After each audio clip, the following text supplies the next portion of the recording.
Ji Bismillahirrahmanirrahim. Assalamu alaikum. Good morning to all of you.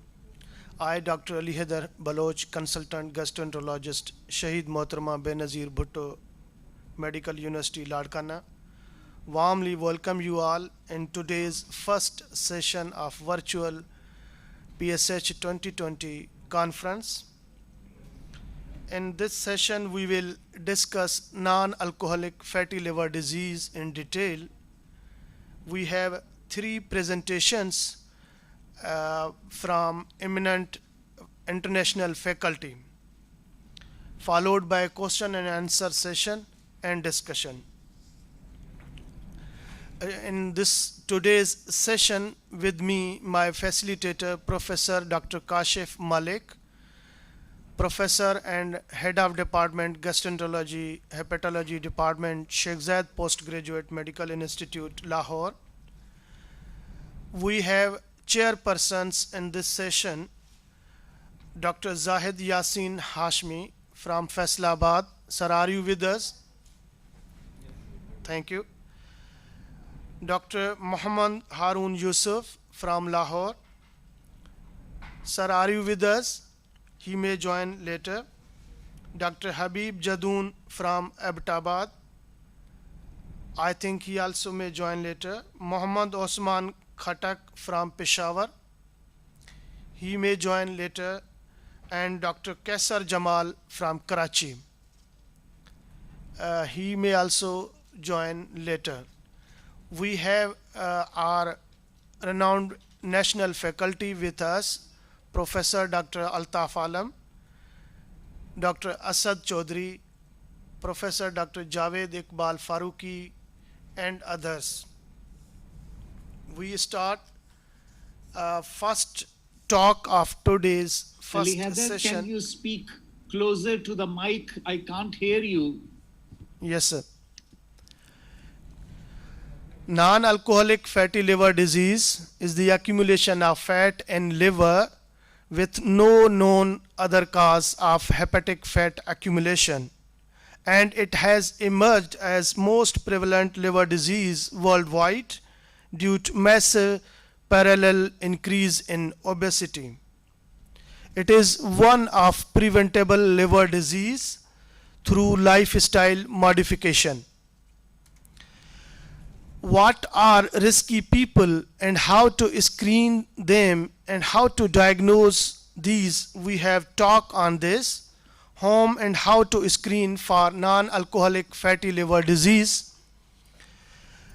Our eminent international faculty speaker, Dr. Shahid Habib, he will talk on that.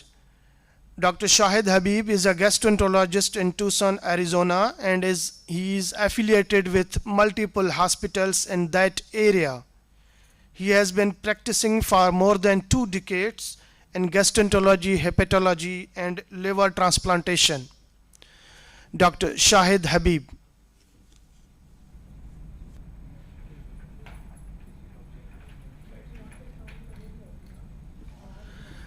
We make sorry for inconvenience due to some technical issues. We will this topic will be carry on later on. Now we are going to another topic, that is diagnosis and staging of non-alcoholic fatty liver disease. Is liver biopsy mandatory?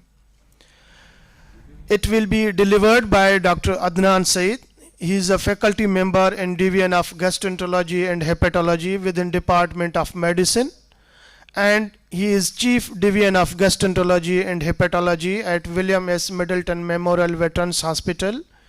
He also serves as Medical Director of Veterans Hospital Liver Transplant Program, and he is involved in medical education and is the Program Director of Transplant Hepatology Fellowship. Dr. Said has been named multiple times to the Best Doctors in America list for his clinical work and is a 3-time recipient of Outstanding Clinical Educator Award. Gastroenterology and Hepatology Fellowship, University of Wisconsin in School of Medicine and Public Health, Dr. Adnan Saeed. Diagnosis and staging of non-alcoholic fatty liver disease. Is liver biopsy mandatory?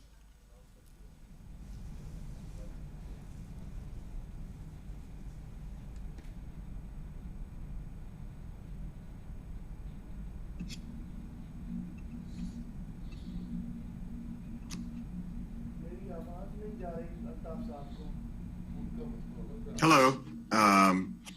Thank you to the Pakistan Society of Hepatology for the kind invitation. My name is Adnan Saeed from the University of Wisconsin in Madison, Wisconsin in the U.S.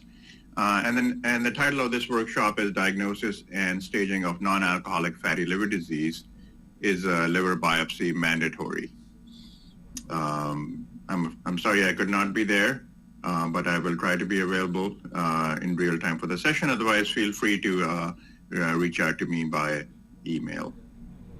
Here are my disclosures.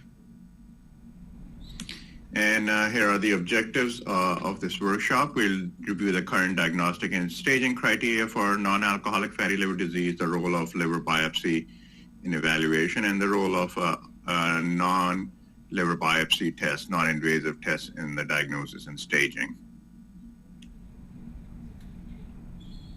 Let's begin with the case. We have a 55-year-old female, presents to your clinic with fatigue. She has diabetes, elevated BMI. Her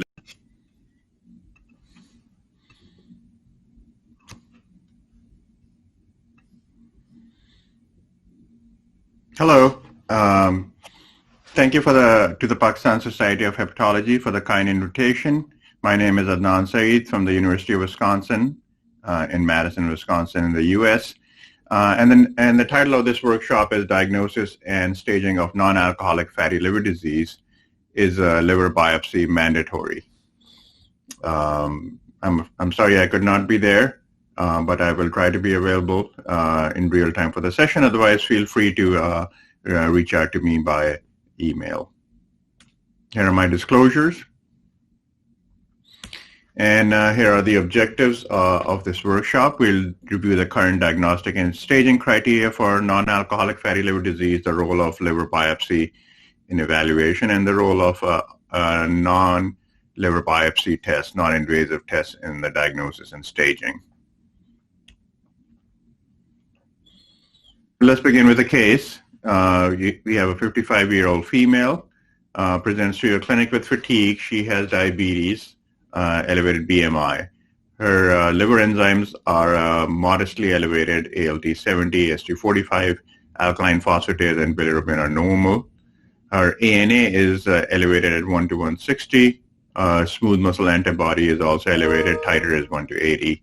IgG is very mildly elevated at 1600. She gets an ultrasound showing steatosis. So the question is, do you think she needs a liver biopsy? Please answer A for yes and B for no. We'll wait for the audience response. If you were to biopsy her, given that you do see steatosis on the ultrasound, you might find findings of NASH or NAFLD at the very least, fat in the liver as seen on the left, and maybe even some ballooning as you see on the right, and lobular inflammation. But what about the presence of antibodies? And these are very common in fatty liver disease. The best of these studies is the data is from two large prospective NASH clinical research network studies that enrolled 864 patients with NAFLD, and they looked at autoantibodies on all of these patients. They defined them as significant titers, so ANA greater than 1 to 160 and or smooth muscle greater than 1 to 40. And these were very common in this population, present in about 21% of the population. The presence of both ANA and smooth muscle antibody in the same patient at these titers was less common, present in only 2.2%. Histologically, when they looked at antibody positive and autoantibody negative patients, they did not find any difference in lobular inflammation or advanced fibrosis. Patients with antibodies were less likely to have moderate to severe steatosis by a little bit, 43% versus 57%. And if the small minority that had both ANA and smooth muscle were positive, when they examined their biopsies, they found they had moderate to severe portal inflammation, a little bit more commonly, 31% versus 22% in the rest. In this study and in several other studies, the presence of just the antibodies alone has not been shown to be a good indicator of autoimmune hepatitis, and there is no significant response to steroids in this population if you were to use it based on the presence of these antibodies.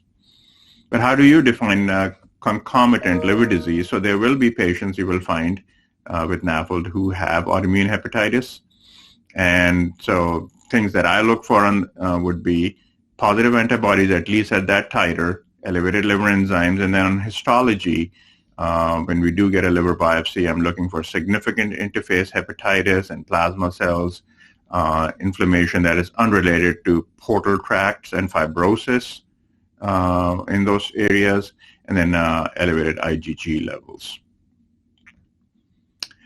So broadly speaking, why do we biopsy NAFLD? And there are, like with any other condition, there are three sort of different buckets in which we put patients and reasons for biopsy. One can be for diagnosis, so to establish the correct diagnosis, such as fatty liver disease, or to look for concomitant disease, like in this case for autoimmune hepatitis, hemochromatosis, and the like. It can be for prognosis, so looking to see if there is NASH, actual steatohepatitis versus just steatosis. Whether that's important or not depends and is an area of controversy, especially now, or to establish fibrosis, which is an important prognostic marker. And then occasionally to look at the outcomes of treatment if you were to look at it histopathologically, both clinically and in research trials. So let's talk about another case. So we have a 30-year-old male. He is obese. He has hyperlipidemia, typical profile seen in NAFLD. He is non-diabetic, does not take medications, does not drink alcohol. His liver enzymes, AST, ALT, are also mildly elevated. Platelet count is normal. His serologic workup for other causes of liver disease, viral hepatitis, autoimmune, hemochromatosis, metabolic conditions are all negative otherwise. His ultrasound is normal though. The question is, does he need a liver biopsy? Please answer A for yes and B for no. I'll wait for the audience response. In this day and age, diagnosis of NAFLD based on liver enzymes alone should not be sufficient, at least not in a liver clinic.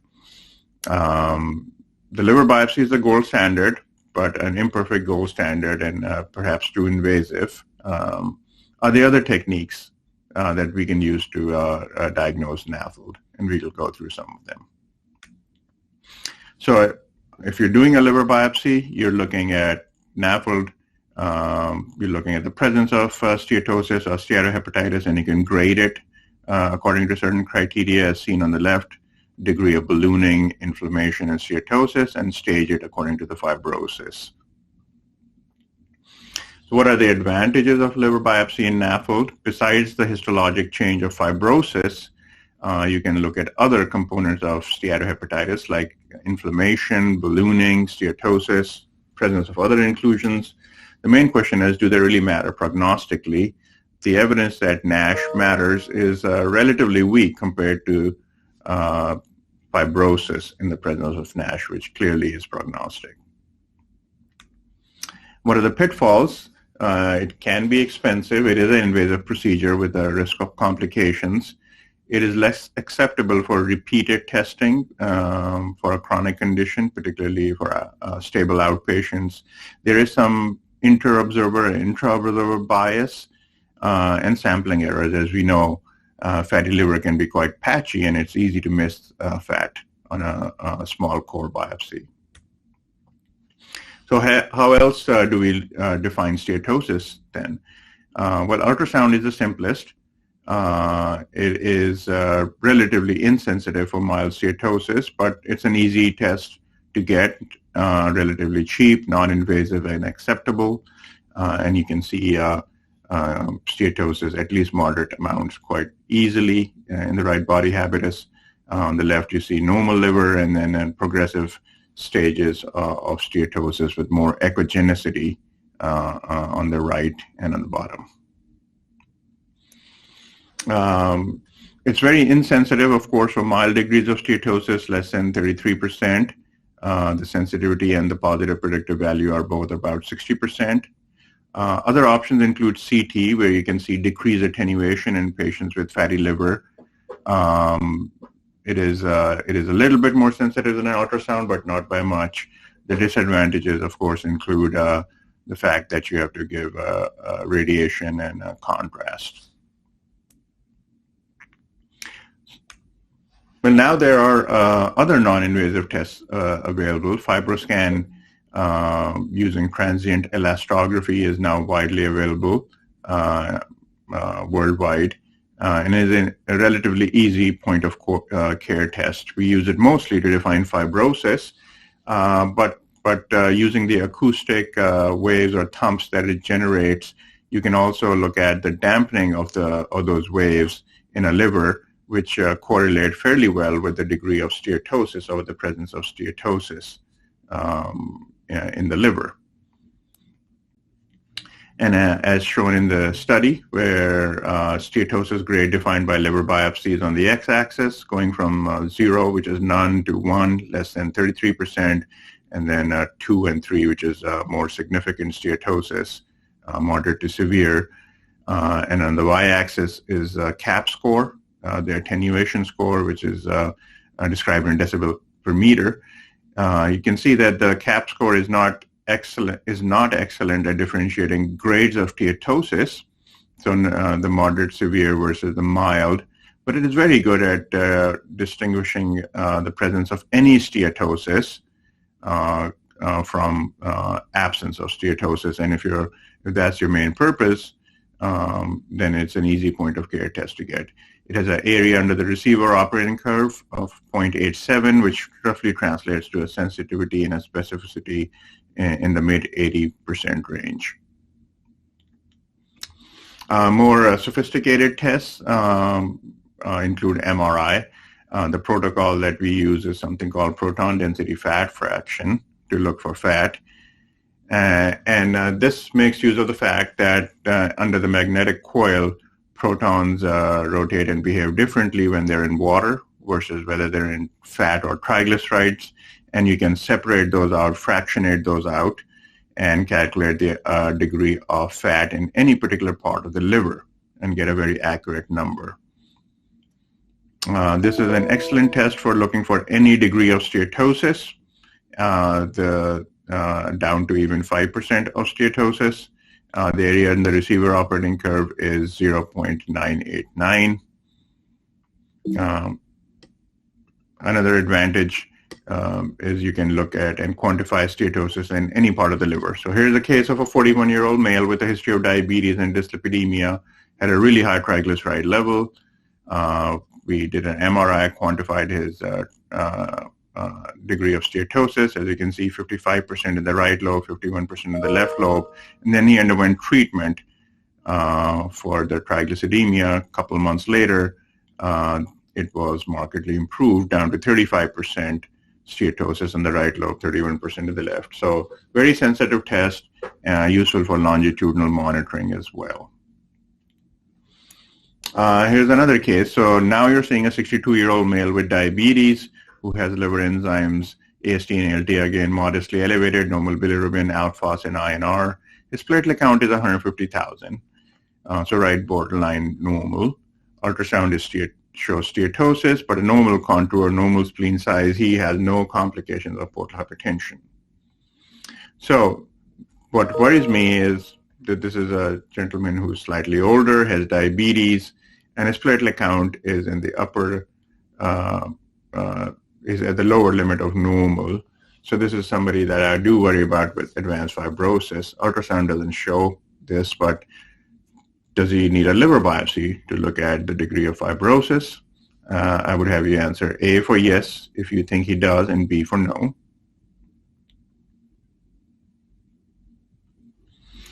And it's no question that diagnosing advanced fibrosis is critically important in fatty liver disease, as it is in many other liver diseases. Fortunately, although NAFLD is very common, advanced fibrosis and cirrhosis is very uncommon. In the U.S., it accounts for about 3 to 5% of the entire NAFLD population, or 1% of the total population.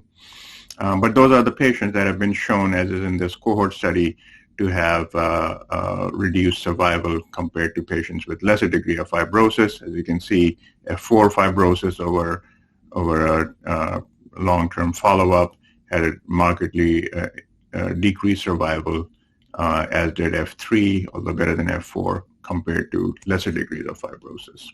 So diagnosing fibrosis is key.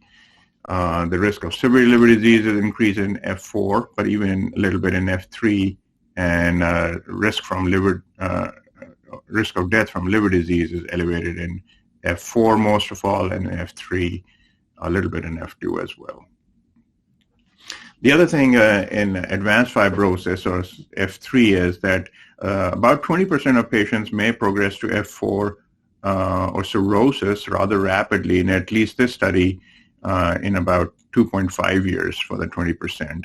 Whether that's a true rapid progression or understaging of the biopsy, which or whatever used to assess, which called F3 to F4.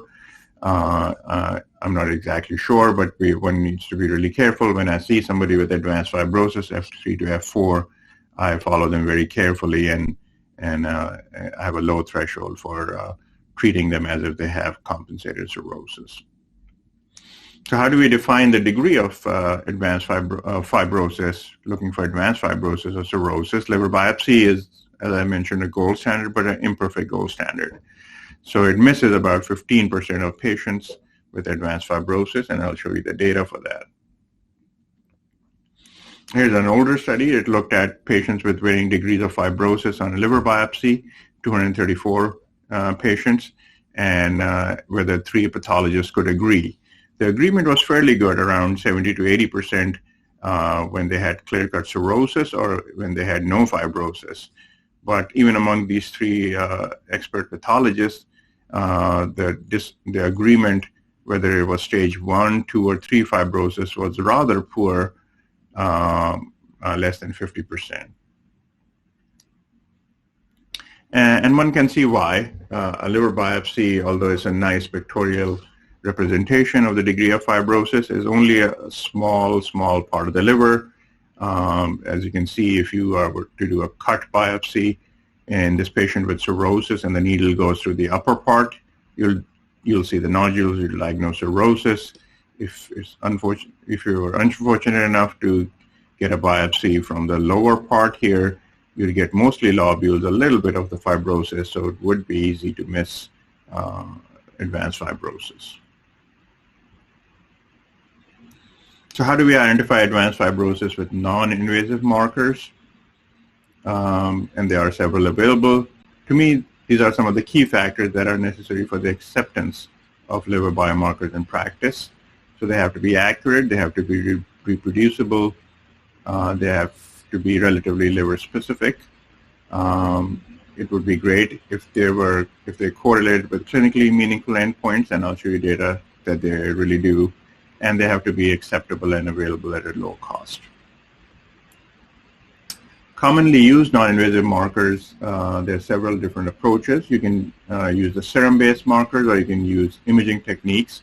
The serum-based markers can be categorized as simple scores, so where you get information from standard liver tests and patient data, does not cost anything extra, including the NAFLD fibrosis score, FIB-4 score, or the APRI. Then there are the proprietary serum tests, which you really do have to pay a licensing fee, including FibroSure, and in Europe, that ELF score. And then the imaging techniques, mostly elastography, transient elastography, FibroScan, or ultrasound-based or MR-based elastography. What makes a good non-invasive test? Accuracy is defined by both sensitivity and specificity. So for those, we should look at 2 values. The upper cutoff value is useful for defining the presence of advanced fibrosis. So we want to be really confident that we are diagnosing advanced fibrosis correctly and not wrongly diagnosing patients with advanced fibrosis. If we see values above this number, so that's specificity. The lower cutoff value maximizes sensitivity. So if you have values below this, you can be really confident that patients with these lower numbers do not have advanced fibrosis. In between scores are indeterminate scores. So one example is the fibrosis FIB4 or the FIB4 score. It can be easily calculated in the office. You can use one of a host of online calculators as well to plug in the numbers, just as the patient's age, AST, ALT level, and platelet count in there, and you get a number. If that number, if it's less than 1.3, that test has a sensitivity of 82%. So you're unlikely to miss advanced fibrosis. And if the score is greater than 2.67, the specificity is even better at 93%. You're unlikely to wrongly classify patients with advanced fibrosis. For a simple non-invasive test, it has a really good area under the receiver operating curve of 0.78. So this is a useful test. Similarly, there's the NAFLD fibrosis. So before I go into the NAFLD fibrosis score, the FIB4 score also correlates well with long-term outcomes. You can see the high FIB4 score predicting advanced fibrosis does indeed correlate with worse clinical outcomes. This is a risk of death and liver transplantation. Survival probability is worse with this number compared to FIB4 scores that are in the lower range. Indeed, liver biopsy shows the same. NAFLD fibrosis score also can be calculated in your office, also available online. These are some of the biomarkers in there. It uses some clinical variables like diabetes and age, BMI, along with the biochemistry you're seeing here.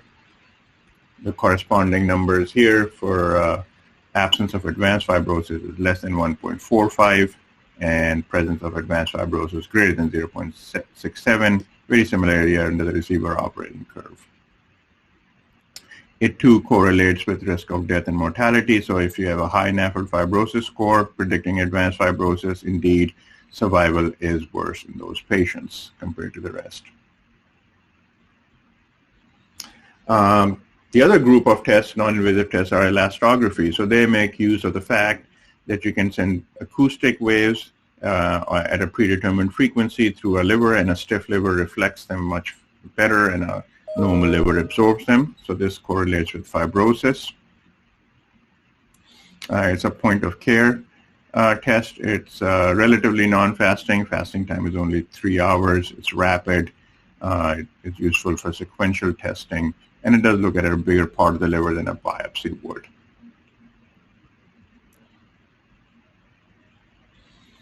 It's useful to do in clinic and to longitudinally follow up patients, either for prognosis or on therapy. It can be affected by body habitus, and of course steatosis, inflammation can affect it, so it's best done in a stable patient, not in an inpatient. We do have the bigger probe called the XL probe that is useful in the bigger patients.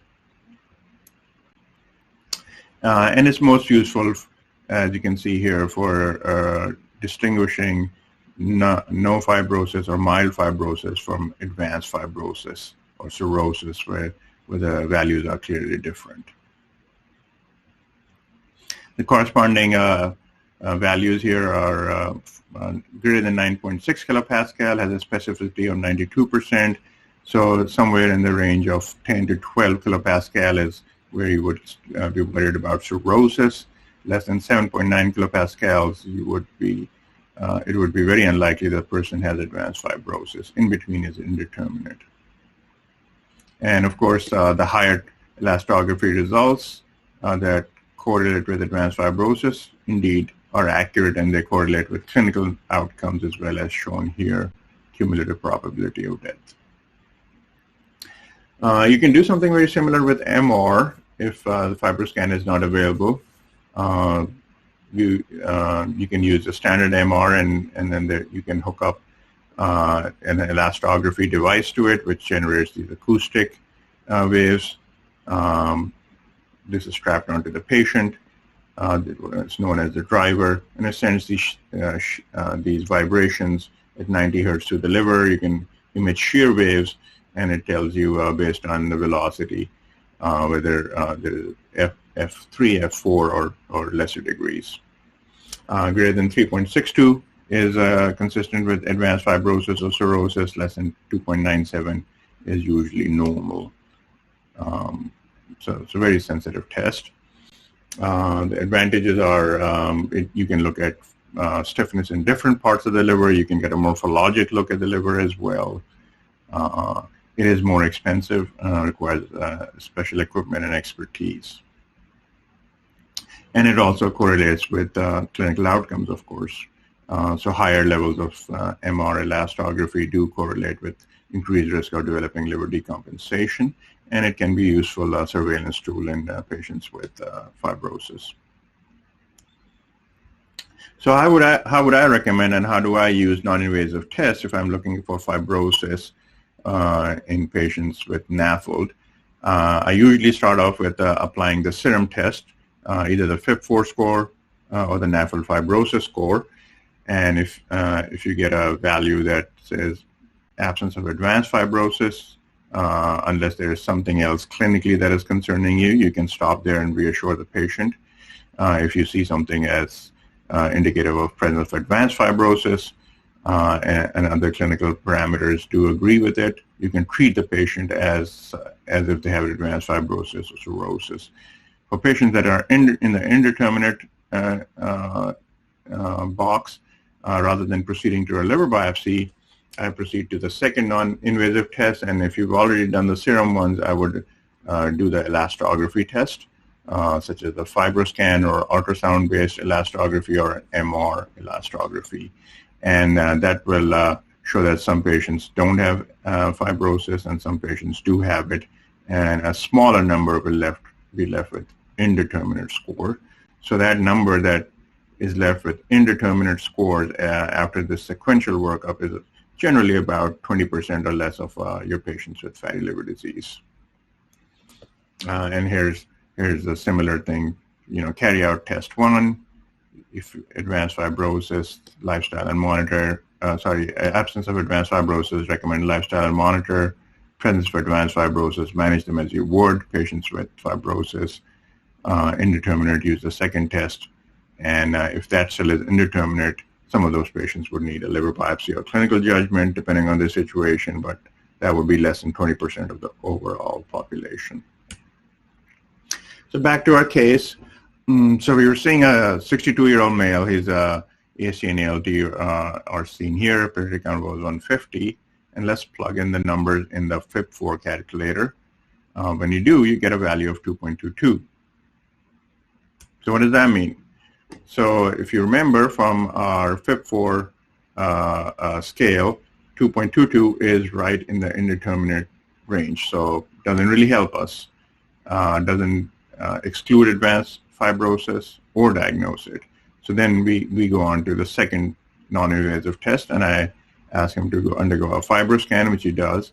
His stiffness score comes out at 6.5 kilopascal. It's a reliable test with a good interquartile range, and that puts him in this category of absence of advanced fibrosis.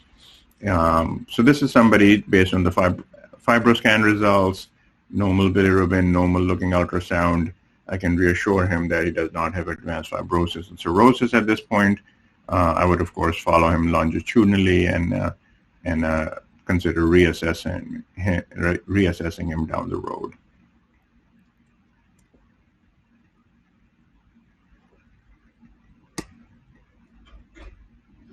So to sum it up, what are the differences between a biopsy and a biomarker? Biopsy is useful for differentiating individual stages, but does it really matter?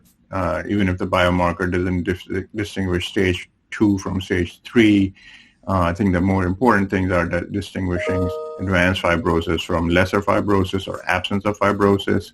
The biopsy can be useful for diagnosing steatosis and ballooning, but this is a big area in the controversy in the field. Do these really matter in terms of clinical important outcomes. Insulin resistance is important, and the biomarkers like the CAP score can diagnose steatosis, of course. Biopsy can diagnose cirrhosis, although it has a miss rate, and biomarkers are just as good, if not better, at fibrosis. And so I think clinically, the cross-sectional and especially the longitudinal use of biomarkers to stage liver disease and fibrosis in NAFLD is a important tool and a clinical reality. So here are take-home points from this workshop. We can absolutely diagnose NAFLD using non-invasive tests in the correct clinical context, starting with either ultrasound or, if needed, CT, FibroScan, CAP scores, or MRI. Liver biopsy may still be needed in cases of suspected concomitant diagnoses, like the case of autoimmune hepatitis we saw. The critical question of fibrosis staging is important for prognosis, but that can also be carried out by non-invasive tests, starting with serum tests like the FIB-4 score, and then, if needed, imaging-based elastography, either transient elastography like FibroScan or ultrasound or MR.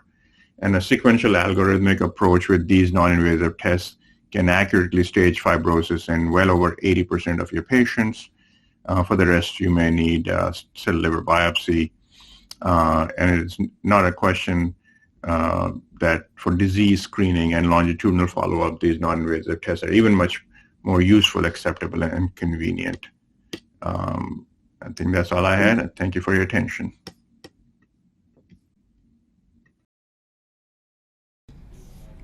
Thank you very much, Dr. Adnan. Sorry for some voice issue problem, technical issues, uncontrollable. Our questions will be taken at the end. Our next speaker talk will be on the home and how to screen for non-alcoholic fatty liver disease. It will be delivered by our friend, our renowned gastroenterologist, and he is in very close liaison with the Pakistan Society of Hepatology. Dr. Shahid Habib, he is from USA. He is gastroenterologist in Tucson, Arizona, and is affiliated with multiple hospitals in that area. He has been in practice for more than 2 decades in gastroenterology, hepatology, and liver transplantation. Dr. Shahid Habib, he will talk on home and how to screen for non-alcoholic fatty liver disease.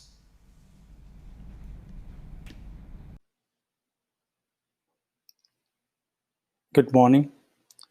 First of all, I want to congratulate organizing committee of Pakistan Society of Hepatology to organize this digital conference in 2020 in the era of COVID. They deserve tremendous appreciation. And also, I want to thank you, organizing committee, to include me in this prestigious conference and giving me the opportunity to present today. My topic today is whom and how to screen for NAFLD. I want to say a quote here. It's one small step for man, one giant leap for mankind. This is a perfect fit for our talk. We are addressing the issue of NASH, which is a global issue and is involving billions of people around the world. And we have to start taking the first initiative to screen and identify such high-risk individuals, to address their problem and to treat such a deadly disease. Let's start with the American Association of Study of Liver Disease perspective. AASLD does not recommend routine screening of high-risk individuals, such as patients with diabetes mellitus type 2, obesity, or patients with metabolic syndrome who are attending the primary care clinic or in the primary care setting. AASLD also does not recommend family screening for AASLD for the index patient of non-alcoholic fatty liver disease. However, AASLD does recommend to screen and work up patients who have a high index of suspicions for NASH or NAFLD, and they have high risk factors such as diabetes, obesity, or possibility or probability of fibrosis or advanced fibrosis or cirrhosis. Who are the patients who are more likely to have NAFLD or NASH? There are 5 conditions which are commonly associated with NASH that include obesity with a BMI of 30, type 2 diabetes mellitus, dyslipidemia, and metabolic syndrome, and polycystic ovarian syndrome. There are other conditions that are not commonly associated, but they do have a strong association that include hypogonadism, pancreatico-duodenal resection such as Whipple's surgery, psoriasis, hypothyroidism, hypopituitarism, and obstructive sleep apnea. According to the American Adult Treatment Panel 3, the diagnosis of metabolic syndrome depends 3 out of 5 criteria, and that includes patients presenting with hypertension, obesity with a waist circumference of 102 in male and 88 centimeter in female, triglyceride level greater than 150, low level of HDL, and hypertension. So this is again describing the same scenario. This study, I'm going to present here some data from Indian continent. This is an Indian cohort. They did the population-based study evaluating 1,168 people, and they were testing that, and what they found that the prevalence of NAFLD and NASH is age dependent, and the prevalence increases significantly after the age 39, and the mean ALT was 19 and AST was 24, so their mean aminotransferase level were within normal range, and more so the fasting blood glucose was also within normal limits. So these numbers and parameters suggest that, so this is make us difficult to identify individuals who have NAFLD or fatty liver disease in Indian continent, because most of them, they have a normal AST, normal ALT, and their BMI in that continent, in that region, is not high, again, as opposed to US population or Western countries. So the mean BMI in that region was 26, which is within normal limits. So again, it poses a significant challenge to identify high-risk individuals. This is a European cohort, and that again, the probability of NAFLD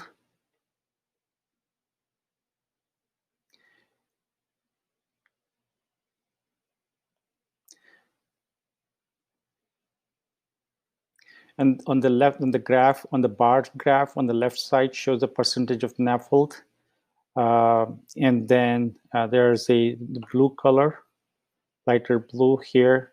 So this is a higher percentage of patients with low level of low suspicions for fatty liver disease or NASH, and this is based upon the NAFLD fibrosis score. If the higher the score, the greater the probability of having NASH.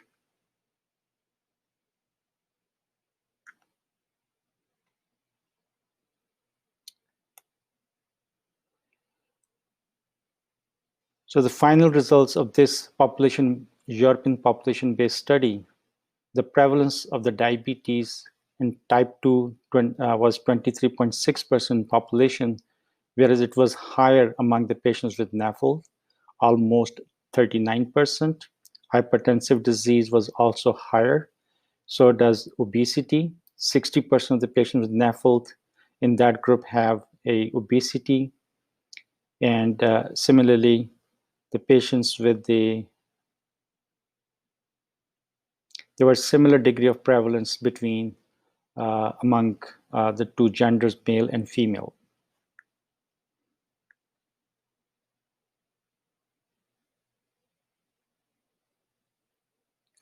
This is another cohort, and the detection of NAFLD by means of different diagnostic approach. And on the left side, you see the percentage. Blue bars are showing general population, and red bars showing the type 2 diabetic patient. And if you look at by different means, such as the plasma ALT, by CT scan, liver sonography, or fibroscan elastography methods, by all means, the NASH prevalence or NAFLD prevalence is significantly high in diabetic group as opposed to the general population. Again, this graph showing strong association of NAFLD with with obesity. So as you can see that on the left side, non-obese people have a prevalence of 36%, whereas as the BMI increases, the prevalence of NAFLD increases significantly, and above the BMI of 40, almost 90% of the people have evidence of NAFLD or NASH. There was a question whether the type 1 diabetic people have any influence on or have any impact or association with NAFLD.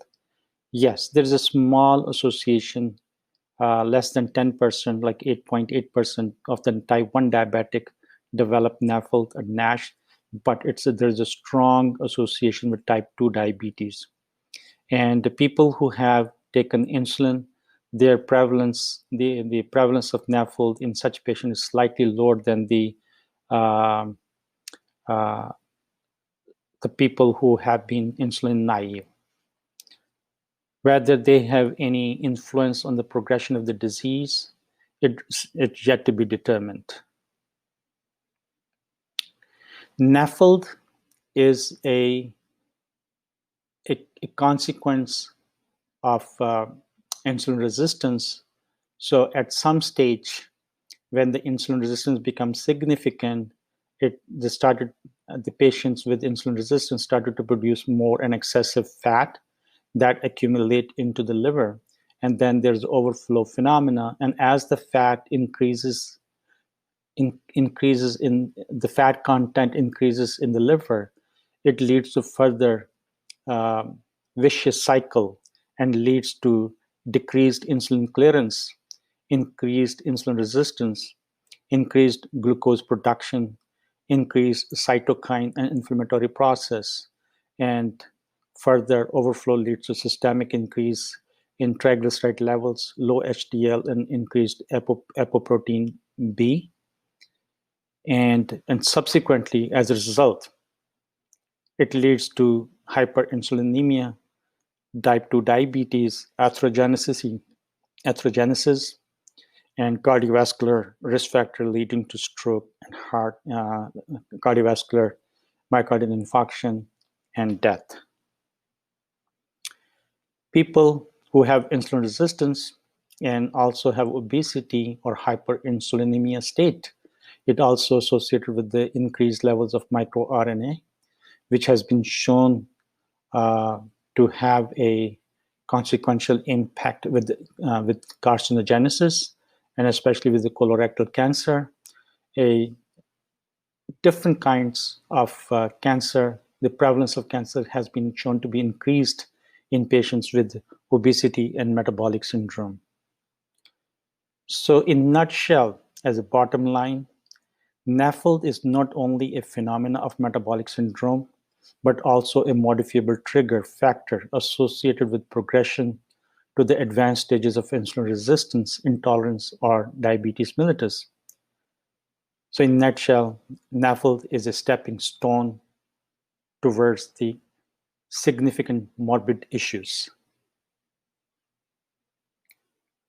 So how to screen such high-risk individuals? So again, at Liver Institute, we identify any individuals who could be possibly having advanced liver disease or NAFLD, such as obese patients, older patients, non-African American ethnicity, patient with type 2 diabetes, hypertension, abnormal AST, ALT, higher AST to ALT ratio, with low platelet count, elevated peptide C level, or elevated or increased HOMA score, or increased echogenicity on ultrasonogram. So such patients, we identify them. Any patient with any of such abnormality, we recommend screening to identify any degree of NAFLD or NASH. This is a easel paradigm. So it's more or less the same thing as we practice in our in my practice. So the individuals with the risk factors with obesity, type 2 diabetes, or metabolic syndrome, they are high likely to have NAFLD, and then they recommend performing NASH fibrosure test, FIB4 score, or some other testing. So these two tests, NAFLD fibrosure score or FIB4 score, they have a very high negative predictive value. And as a result, so you can exclude patients with high degree of certainty.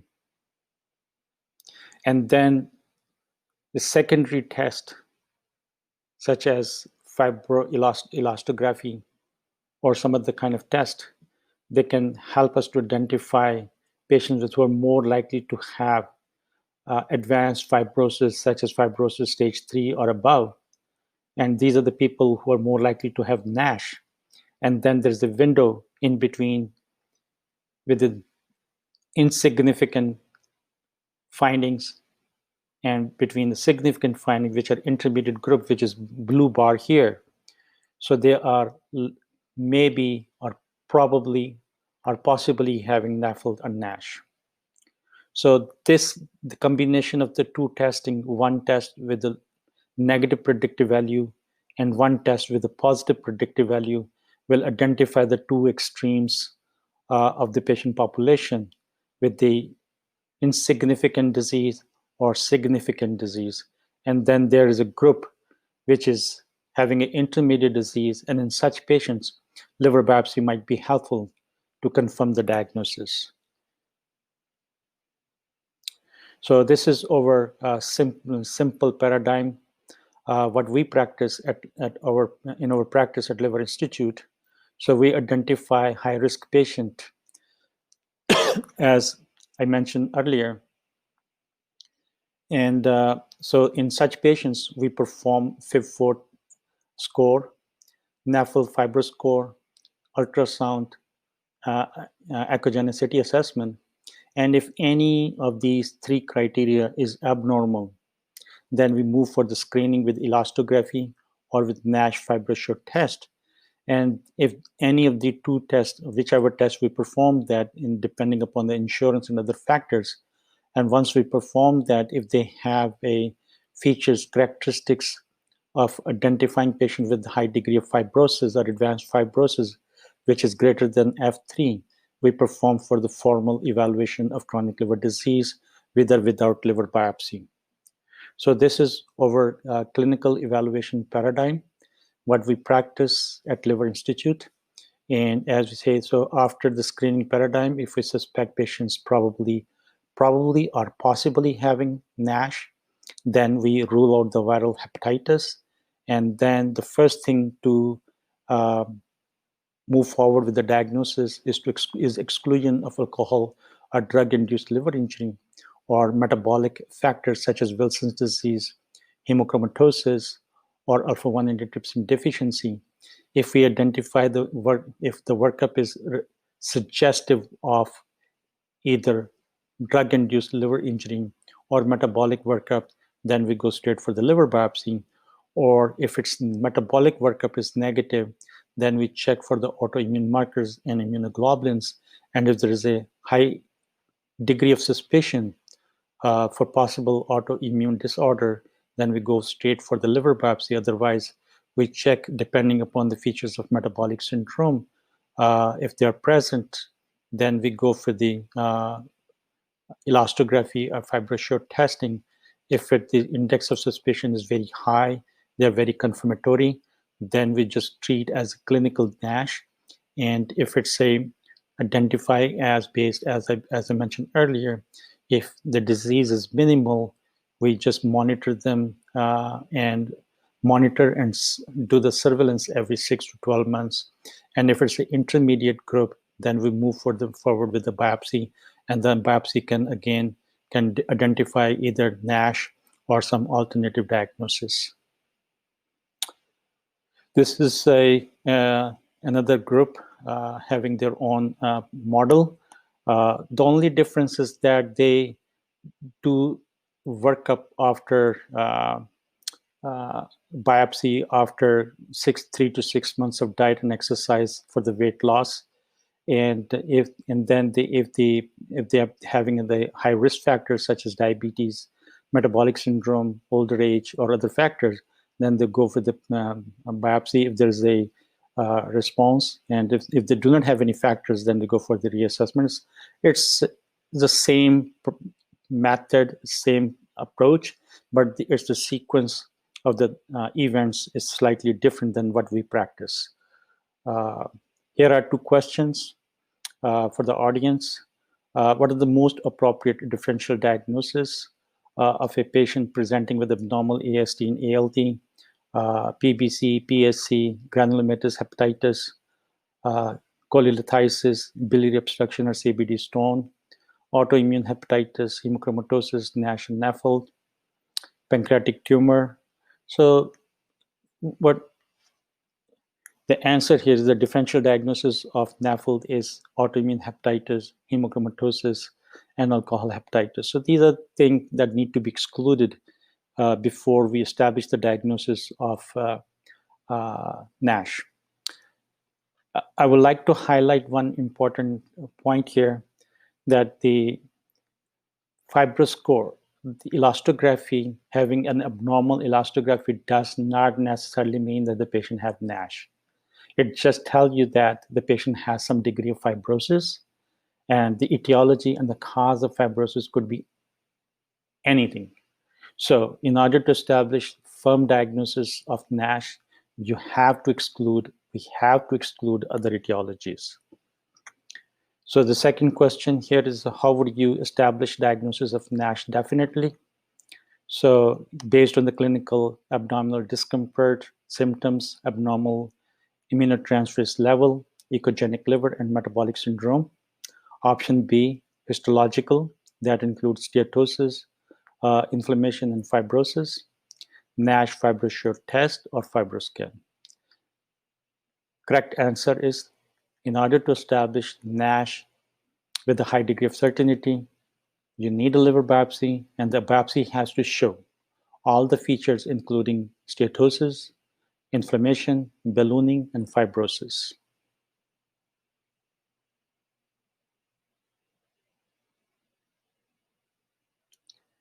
So there's a debate. Some people believe that since there is no treatment for the NASH and NAFLD, and there is no need to do any testing to identify, screen, or treat such patients.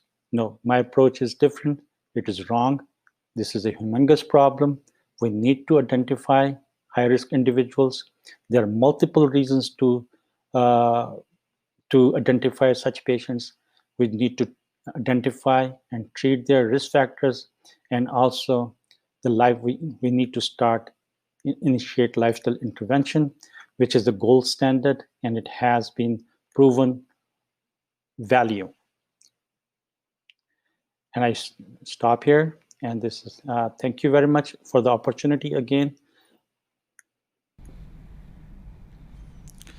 Thank you very much, Dr. Shahid Habib from USA. He elaborated very nicely whom and how to screen non-alcoholic fatty liver disease.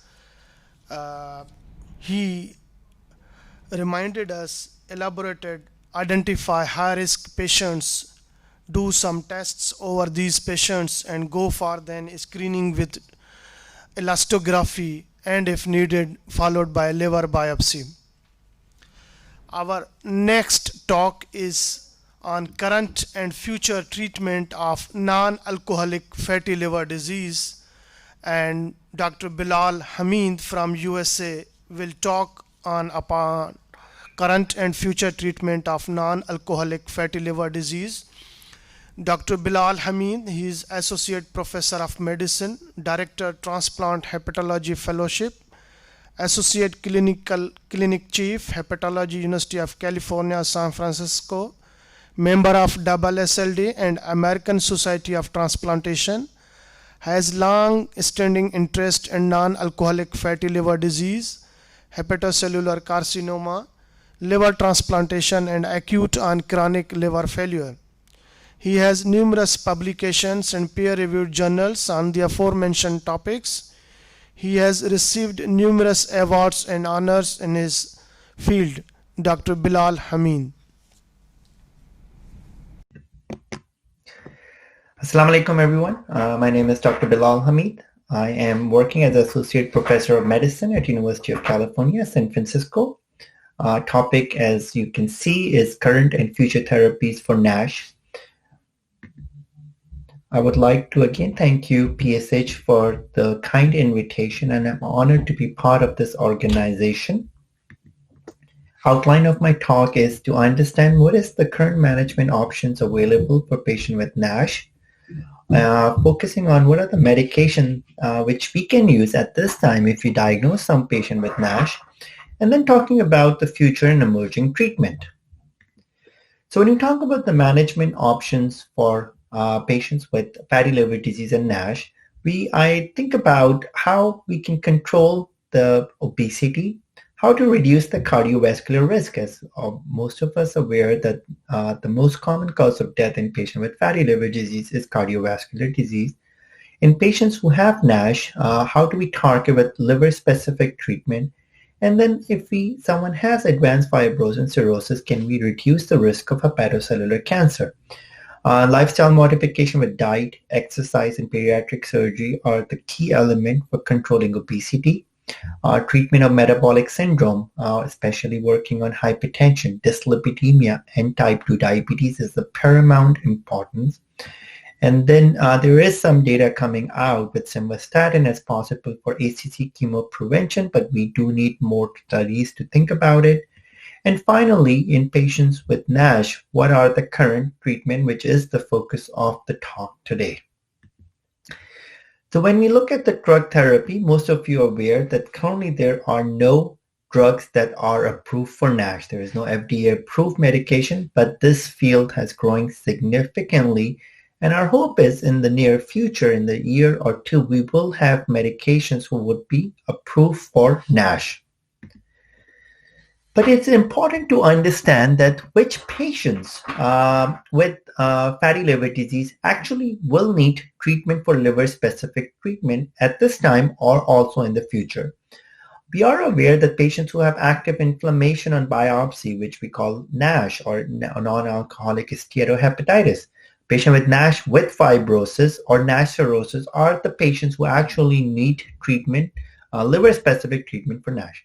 However, patients who only had fatty liver disease or what we call benign steatosis does not need treatment for liver-specific medication at this time. In the US, we do, based on the studies that we used treatment for NASH in patients who are biopsy confirmed NASH, although this may not be applicable in countries like Pakistan where liver biopsies cost and availability is not present, and whether you can make a decision based on FibroScan and elevated liver enzyme of diagnosis of NASH and can consider some of these treatment which are currently available. So the question I wanted to ask all of you, we have a 46-year-old male with metabolic syndrome and elevated liver enzyme. We did a liver biopsy. We showed steatosis, which is grade 2 with balloon hepatocyte and inflammation. So patient had NASH and also evidence of fibrosis stage 1 to 2. So beside lifestyle modification, which we have to recommend every patient with fatty liver disease, what liver specific treatment that you can consider at this time? You start the patient on metformin, you start the patient statin, you start the patient on ursodiol, vitamin E or obeticholic acid. So right now in patients with NASH with fibrosis, what is the medication you will be using? So the correct answer based on these is vitamin E. So currently available pharmacological compounds are based on two. One is compounds which are targeting insulin resistance, and we have metformin, pioglitazone, which is PPRA agonist, and liraglutide, which is GLP-1 analog. The different primary endpoint in the study, and that has been used. And targeting oxidative stress is vitamin E, which is an antioxidant. There were two studies, one in children and the adult, which is the PIVENS trial, which shows that there is an improvement in NAS without worsening fibrosis, and that can be used based on the AASLD recommendation. However, metformin is not recommended based on AASLD guidelines. So this is the pivotal trial which was done by our network NAFCRN, which I am the principal investigator at the UCSF. But this was before I finished my fellowship. This was the pioglitazone versus vitamin E. And this trial, which has shown that patients with vitamin E has 43% improvement as compared to placebo and pioglitazone. And the primary outcome was decrease in the NAS score by 2 points with one decrease in ballooning at 96 weeks. And this trial was not intended to show that there would be an improvement in fibrosis. There were some issues with the central reading, that when these biopsies were read centrally, patient with pioglitazone arm did not have ballooning, so they would not have any improvement. And that is one of the reasons that the response was lower. And the one point I wanted to also mention that this trial was done on non-diabetics. So diabetics were excluded. So these were non-diabetic patients. But based on these, vitamin E has been used in biopsy-proven NASH with improvement in inflammation and steatosis. One other recent study, which I actually really from Dr. Chalasani group in Indiana, which shows that it's a single center study with biopsy-proven NASH and bridging fibrosis cirrhosis. So they had 236 patients who they followed for close to 6 years' time. And patients who were on vitamin E had an improvement of transplant-free survival as well as decrease in hepatic decompensation. So based on this trial now, I am using vitamin E even in patients who have cirrhosis or advanced fibrosis. There's also data that in our from NAFCRN that this is also well tolerated in patients with diabetes. The other medication, pioglitazone, which has been talked about, there was a randomized controlled trial in patients who were pre-diabetes or type 2 diabetes with NASH, and clearly patients had improvement in the NAS score as well as resolution of NASH, and there was a trend towards improved fibrosis, but one of the side effects of pioglitazone is weight gain and edema, which is the reason it's not being used that commonly. This is a famous trial of called LEAN trial from GLP-1 inhibitor, liraglutide. There were 52 patients who had confirmed NASH with and without diabetes. And what it shows that patients who were on liraglutide, 23 patients had resolution of NASH in 39% as compared to only 9%. They were trying towards improvement in fibrosis, but all the aspects of steatosis and ballooning also improve. So this is one of those other medication, the GLP-1, that can be used. So if I have a patient with diabetes and I like GLP-1 inhibitor with some more data, and there are new GLP-1 inhibitors which are in the clinical trial for NASH. The safety and tolerability of all these off-label has to be considered in vitamin E. The dose that was used was 800 IUs per day. There is some data about possible all-cause mortality increase if you use more than 800 units. There's a theoretical risk of hemorrhagic stroke. Also, there is increased risk of prostate cancer in men, but most of these data is retrospective but used to be cautioned. In pioglitazone, edema and weight gain, as we talked about, 2 to 3 kilogram over 2 to 4 years, risk of osteoporosis in women, and there is some equivocal bladder cancer risk. So use of these agents based on the current data should be personalized for select patient. And in the US, at least, we use histologically confirmed NASH, and we talk to the patient about the risk and benefit ratio. So what we have right now based on AASLD guidance, which is available. So metformin is not recommended for treating NASH adult. However, if someone has diabetes on metformin, it's a good medication, but it does improve aminotransferases and insulin resistance, but has not shown have impact on the liver histology. GLP-1, it's premature to consider just to treat liver disease specifically in NAFLD or NASH. But again, as I mentioned, if someone has diabetes and NASH, this may be other consideration. So I do talk to my endocrinologist and we do discuss about these agents. So 2 is pioglitazone, again with biopsy proven with or without diabetes, and vitamin E with biopsy proven NASH. It may be used in patients without type 2, but as I mentioned, there is data also in type 2 diabetes, which I also use. Again, risk and benefit should be discussed with each patient. Now, let's talk about what is on the horizon, because you're hearing all these medications that was available. I would not be talking about the new EASL because there's an EASL debrief in the session during this, and I would encourage you to listen to that EASL debrief of fatty liver disease to talk about some of the new emerging. When we talk about fatty liver disease, right, we need to understand what are the pathophysiological processes that are going on. So we have a normal liver, then you have steatosis that progress to steatohepatitis, and then patient with advanced fibrosis and ultimately lead to cirrhosis. So there are pathways, and these medications are working on many different pathways. So we can target insulin resistance or lipid metabolism. We can target lipotoxicity or oxidative stress, target related to inflammation or immune activation.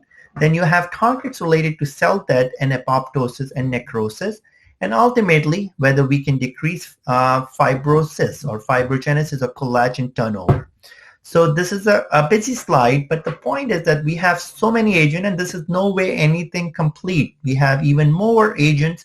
So if you look at the vitamin E, looking at the oxidative stress, pioglitazone with insulin resistance, the GLP-1 inhibitor.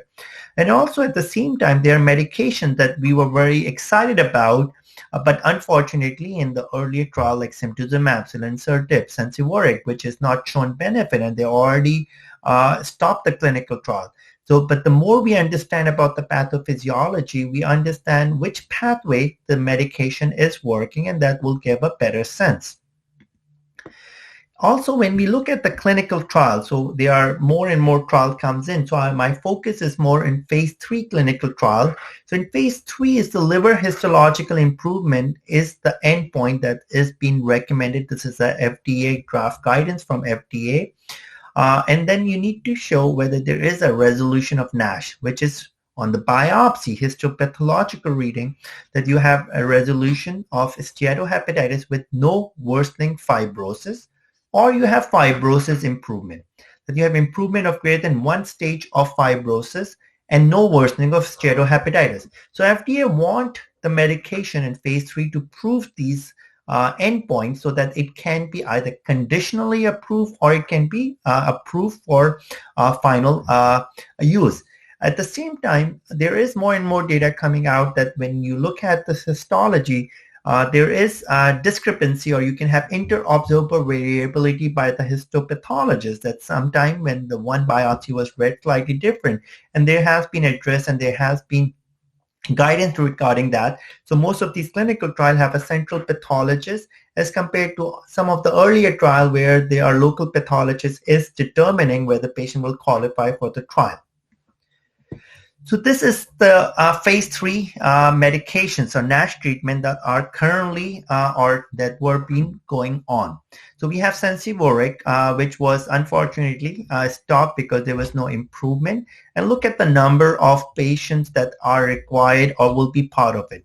Elafibranor, which is the PPR alpha delta agonist, which is the resolve, and the plan was to include, and I'll talk a little bit about it. Obeticholic acid, which is an FXR agonist. There were two parts, the regenerate and reverse trial. The endpoint was again greater than 1 point stage fibrosis improvement with no worsening NASH or resolution of NASH. And then you have greater than, this is the first, and then you have a second phase of the trial, THR beta agonist, ramucirumab, and aramcol. So these are the trial, and there will be some other trial which will be starting phase 3. The Sensiboric was already in the preliminary analysis, did not show the outcome, so it's already been taken out as one of the phase 3. And recently, elafibranor also being stopped the resolve IT clinical trial. So despite encouraging phase 2 data, not able to show the primary outcome, and we will see maybe more failures than until we have a final approval. So also the FDA, and there is that, these new clinical trial is like adaptive design called phase 3 and phase 4, that you can have histological endpoints so that you can try to get a conditional approval, and then the full clinical endpoint where you can get a full approval by FDA. So let's talk about FXR agonist, which is major factor that we are looking into it, and obeticholic acid part of it. It helped with the shutdown and bile acid synthesis, activate free acid, fatty acid synthesis, FXR pathway, and intestinal activation of XR mediated. And so based on this, properties, FXR is a target which is being getting, whether it's very specific FXR or obeticholic acid. Obeticholic acid has already been approved for PBC in May 2016, and this was. So PIVENS trial, the FLINT trial was one of our earlier trial by our network, which was the phase 2 clinical trial, which shows that the outcome was improvement in NAS2 activity, and also with no worsening fibrosis. So in the FLINT trial, in patients who were taking obeticholic acid, 283 patients, they were on 25 milligram arm versus placebo, 72 weeks. 46% patient had improvement or histological response rate based on this criteria as compared to 21%. Based on that, they started the regenerate study, phase 3, which was international randomized double-blind phase 3 studies. And there are 3 arms: obeticholic acid 10 milligram, 25 milligram, and placebo. These patients who had biopsy-proven NASH, fibrosis stage was 2 to 3, and NAFLD activity of greater than 4, and the target is 2,000 to 2,400 patients. So there was efficacy of obeticholic acid. The data was published in Lancet last year to see the 18 months. And at 18 months, when the patients had, they were about, if you look at the data of 931 total patients, 308 in obeticholic acid 25 milligram, 312 in 10 milligram, and 311 in placebo. The primary endpoint of fibrosis improvement by 1 stage was seen more, 23% in 25 milligram arm as compared to only 12%, and NASH resolution was seen in 12% versus. So this improvement of fibrosis by 1 stage was statistically significant.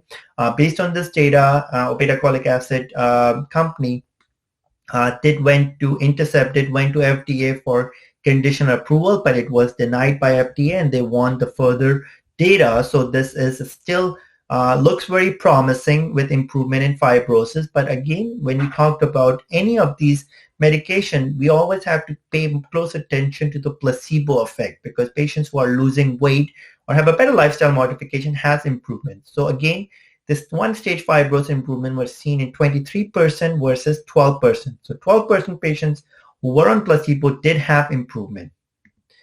Now, one of the side effects that we have heard about and we have seen personally in a clinical trial is pruritus. So clearly patients who were on obeticholic acid 25% am have a significant more pruritus than someone with placebo. And also LDL, we have to keep an eye on it, slightly more increase in LDL as compared to placebo, because that was one of those other things that we have seen in patients with the phase 2 Flint trial.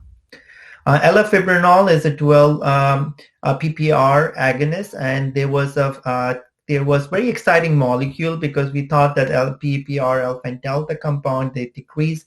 It helped with the fatty acid oxidation, triglyceride lowering, HDL can be raising inflammation. It can help with glucose homeostasis and energy metabolism. So it was very exciting molecule and still a very important pathway that we are very excited about. So when they did a phase 2 GFT study, they were initially wanted to do a protocol defined, but then they had to change in between the clinical trial, and then they saw that there was some improvement in patients who have a high NAS score and improvement in fibrosis. So this was a modified endpoint, but based on this, they do wanted to go forward with the phase 3 clinical trial. So in phase 3, there was still there was an interim, or you can say surrogate endpoint that they wanted to look at when these patients were in it. So during the part of the trial, they have 1,070 patients, again with NASH stage 2 to 3. They look at their 72 weeks outcome. So in NASH without fibrosis, resolution without fibrosis was 19% elafibranor versus placebo 14%. So not a significant change. And same with improvement in fibrosis, one stage was not significant. And this, if you can see, the placebo response was 22%. If you see the obeticholic acid was 12%. So based on this, they decided to terminate the study. So one other failure, unfortunately, for the NASH world. This is another compound which is very promising, remerusumet. This is a lichen-independent transcription factor, improved with metabolism of lipid, carbohydrate, and mineral.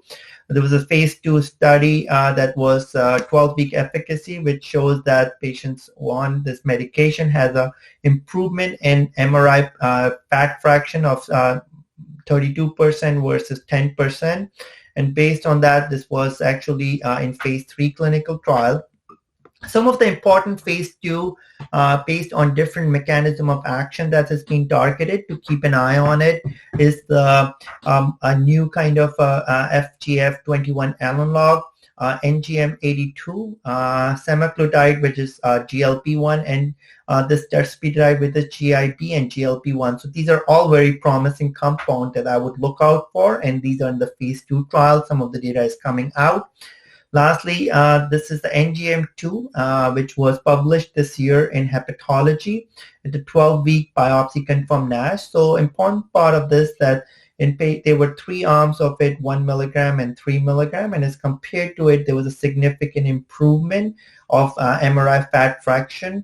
And if you look at the minus 57 versus 67%, and also this have shown improvement from baseline in the NAS score, the steatosis, inflammation, and there's some improvement in the fibrosis. So this is another promising compound which is starting into a phase 3 clinical trial.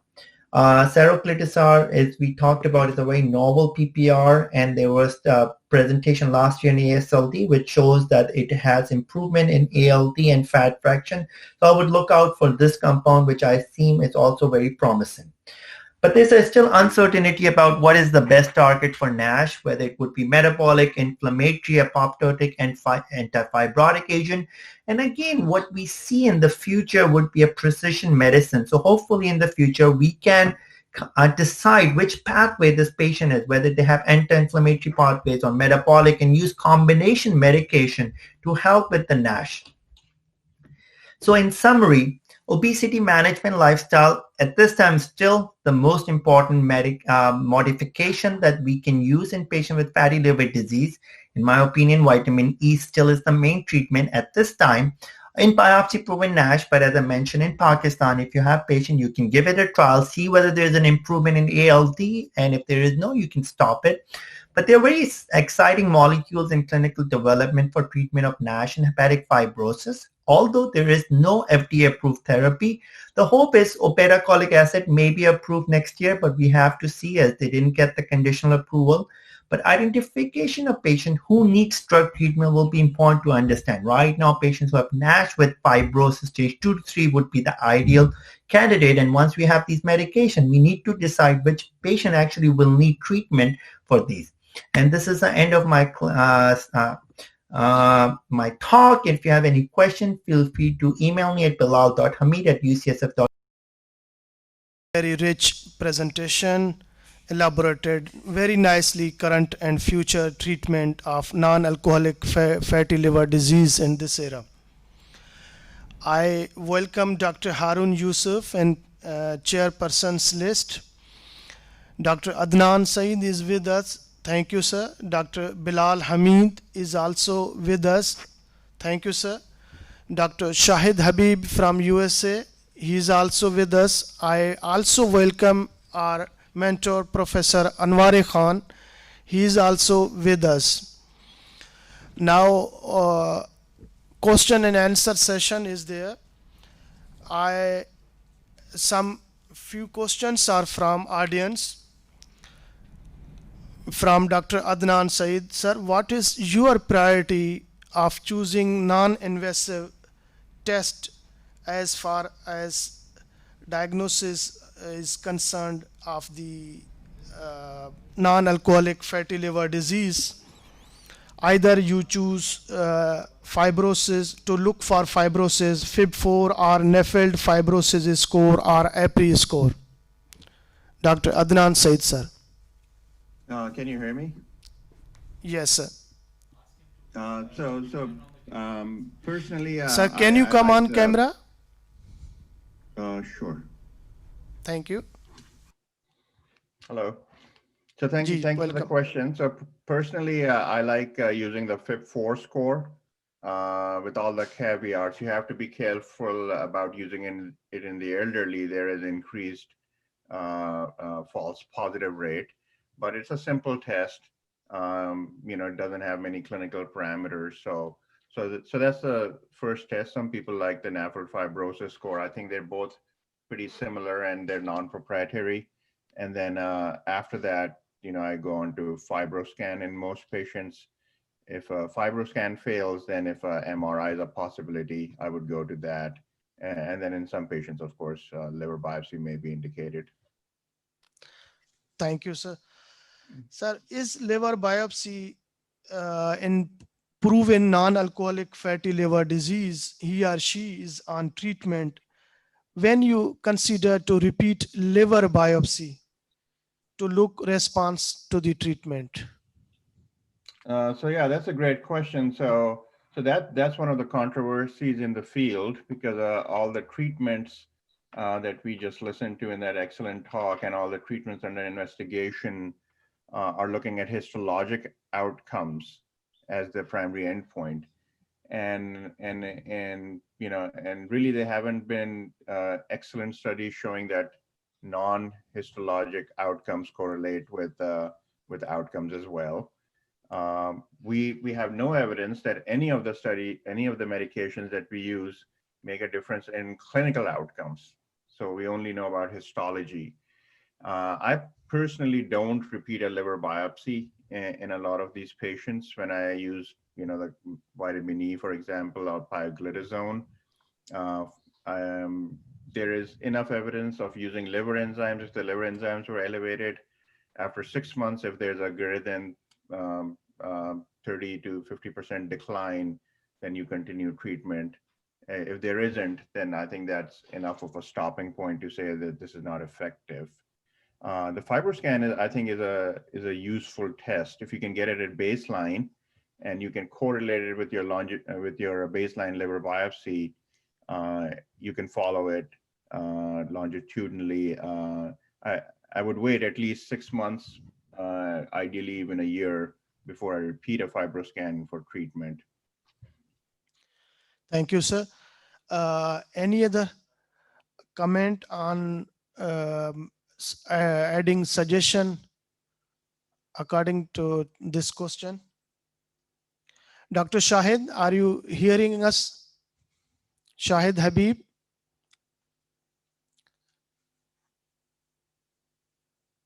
Are you with us, Dr. Shahid Habib? Do you hear me? Yeah. Do you Yes. hear me? I'm here. Yes, sir. Thank you. Sir, he's asking Question your for comment you regarding. Dr. Shahid, regarding please. Yes. regarding association of non-alcoholic fatty liver disease with chronic viral hepatitis.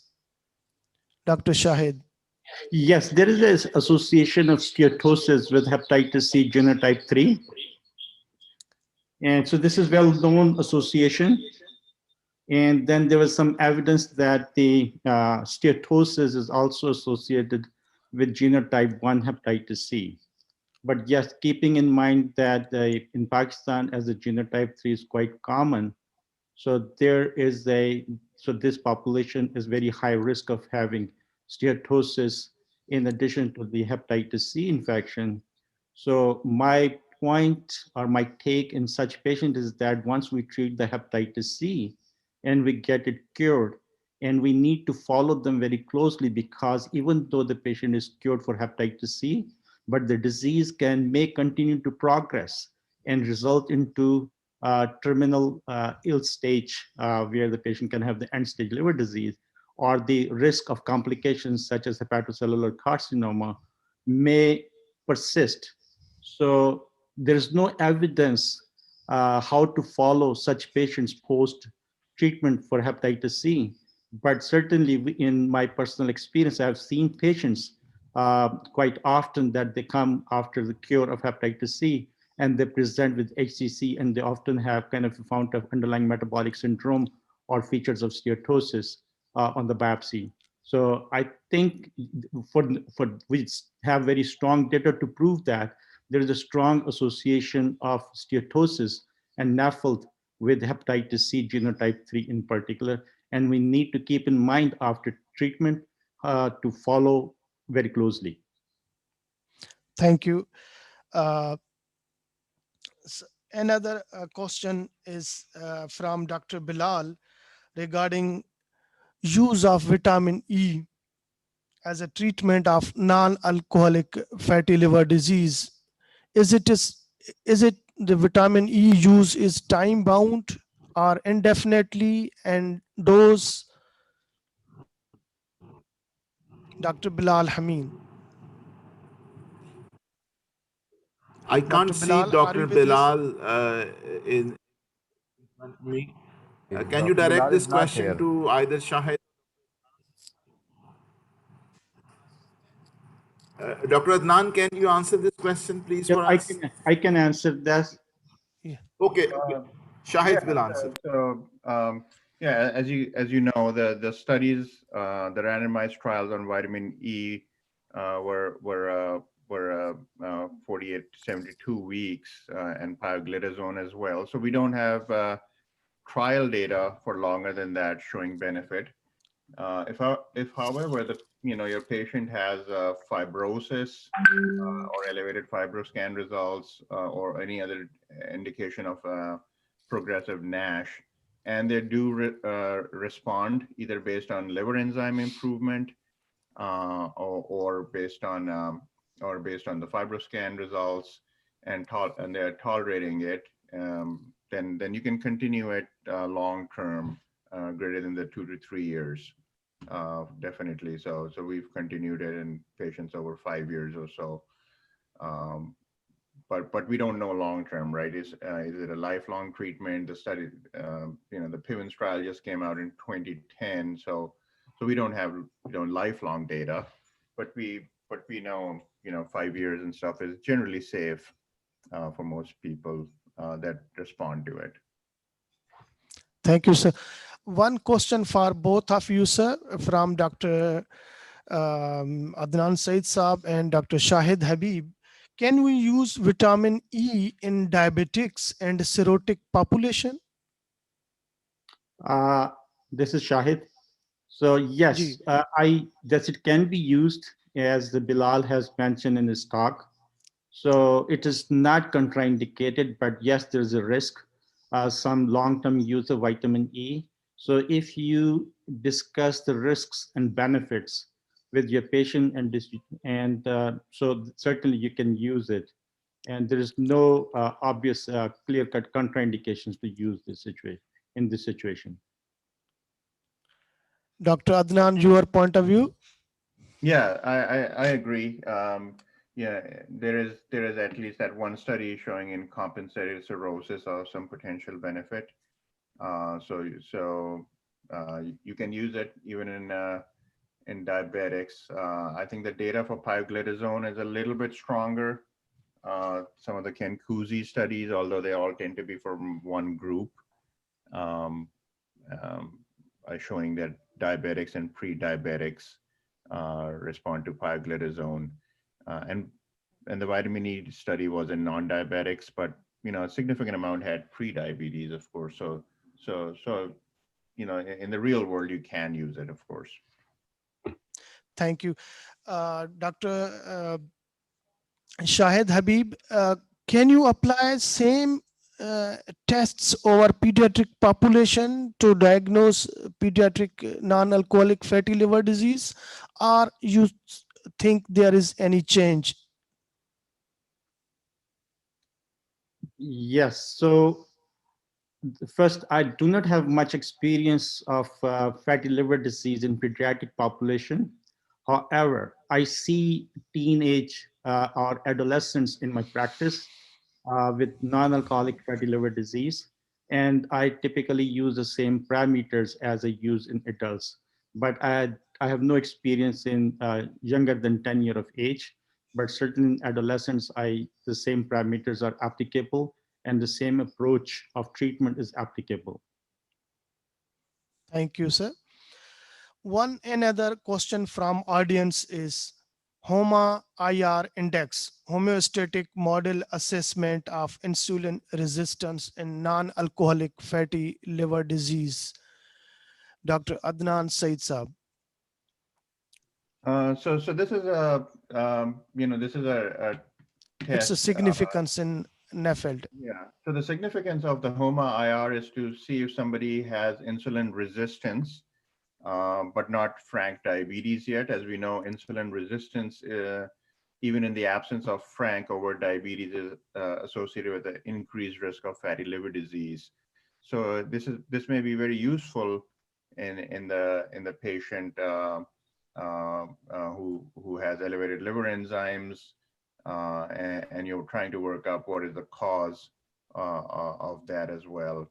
So I think it's a useful test. If you look at the new proposed diagnostic parameters for metabolic associated fatty liver disease, or MAFLD, they include it particularly in the group which have a normal BMI. So if you have a normal BMI to diagnose metabolic associated fatty liver disease, it can be one of the parameters you can use in the scoring system. So I find it particularly helpful. It does like a group that's at higher risk of developing overt diabetes over time in the group with NAFLD. Thank you very much, sir. Dr. Adnan, in your talk, you said screening high-risk people for NAFLD, but as far as AASLD guidance is concerned, it's against not to do in all high-risk population. Yes. So can you explain this? Yeah, so this is an area of controversy in our field, and sometimes an area of frustration for a lot of practicing hepatologists why the guidelines committee made it. Their explanation was the guide. I talked to the people that wrote the guidelines is that they have to follow very stringent criteria made by a committee called the U.S. Preventive Task Force, where to recommend screening for a condition or a disease, meaning somebody's asymptomatic, you have to meet certain criteria. And one of those criteria was presence of effective treatment and some evidence showing that early diagnosis of the disease in an asymptomatic person leads to benefit in them. And they felt that the research did not support that so far. I just think, the research, the lack of evidence doesn't mean that there's no benefit of it. I would go along more with what EASL and the Asian societies say, that in patients with diabetes and obesity, finding this diagnosis and staging it is important, because you can make a difference even with lifestyle modification. Weight loss has been shown to improve NASH and even fibrosis. 10% reverses fibrosis. So I think it's really important, and we're seeing more and more cancers, even in the U.S., where with patients with NAFLD, even in the absence of overt cirrhosis. So I think eventually they'll change, but I disagree with that recommendation for those reasons. But that's why they made it. Thank you. As far as sir liver biopsy is concerned, Dr. Adnan Saab, liver biopsy take a small piece from the liver. And it's not necessary that it contain the area which is infiltrated by the fat globules. Can liver biopsy be helpful always to diagnose NAFLD? Yeah, NASH. Yeah, it can be helpful, but it can also miss it. So a lot of the time, of course, the piece that we get is representative of what's happening in the liver. But especially in NASH and in NASH, as you know, the fat can be patchy. So there's a difference in different parts of the liver and between the right and the left lobe, and even in the areas where they have steatohepatitis. So there's always a degree of misclassification. The misclassification usually is in fibrosis by one stage or so. More than two or more stages is less common, although it happens.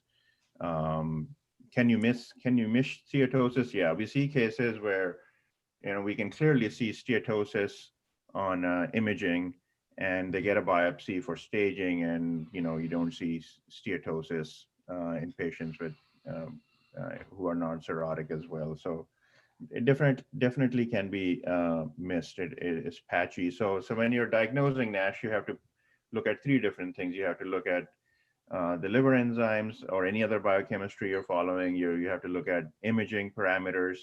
Does the liver show steatosis? Does it look nodular, or any other concern for portal hypertension?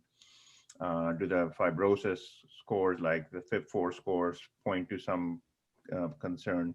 And then the liver biopsy, and then you have to sort of weigh them all. So if the liver biopsy is discordant, everything else is suggesting NASH or fibrosis, sometimes you discount the liver biopsy finding. Thank you so much, sir. Dr. Shahid Habib,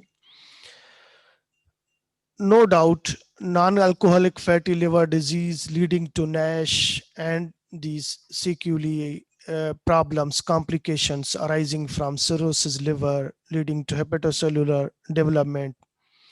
You mentioned in your talk that non-alcoholic fatty liver disease is associated with the malignancies as well, other than the hepatocellular carcinoma.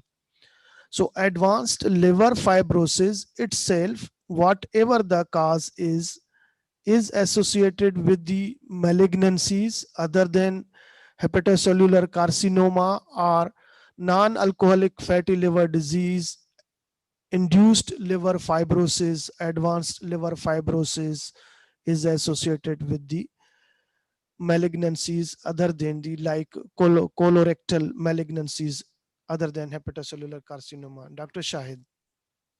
Yes, thank you very much for this question. So the association is between non-alcoholic steatohepatitis and the malignancy, not the degree of fibrosis. So it's primarily the link is between the metabolic syndrome, microRNA, and the malignancy. So it is not the fibrosis, the degree of fibrosis in the liver. So people who may have NASH doesn't mean that they tend to have cirrhosis in order to get a high, their risk of cancer goes high, the colorectal cancer risk goes higher because of that. It's just the presence of NASH metabolic syndrome that increases the risk of cancer. And the common factor is basically is the presence of metabolic syndrome and other metabolic dysfunction rather than the degree of fibrosis. Thank you very much. Another question, Dr. Shahid, for you. It's common in our area. We whenever come across with a derangement in a liver function test, first differential diagnosis in our mind here is viral hepatitis as a cause. But you mentioned hemochromatosis, autoimmune hepatitis, and NASH as a differential diagnosis, viral hepatitis at bottom. Well, it depends that the population you are practicing in. So, for example, my population here, what I see that my main practice is basically fatty liver disease practice. Half of my patients are NAFLD NASH patient. And then I see a small proportion of patients with hepatitis C. But yes, when you have a all four categories, when whether you're talking about the hepatitis C, whether you're talking about the NASH or hemochromatosis or autoimmune hepatitis, you always keep these major four differential in your mind all the time. So it doesn't necessarily mean that so you screen first, which is the most common in your practice group. So if you're dealing with a society with the prevalent cause is the hepatitis C, you're going to screen them for the hepatitis C first. But then of course, I do the same thing here. I screen them for viral hepatitis first before I talk about the NASH or anything else. And then I screen for other treatable causes such as hemochromatosis and NASH and autoimmune hepatitis, so that I'm making sure I'm not missing any treatable factors. And once I exclude them, then I diagnose them NASH and treat them with lifestyle intervention or other approaches. Thank you very much. Um, One another question, Sir Dr. Adnan.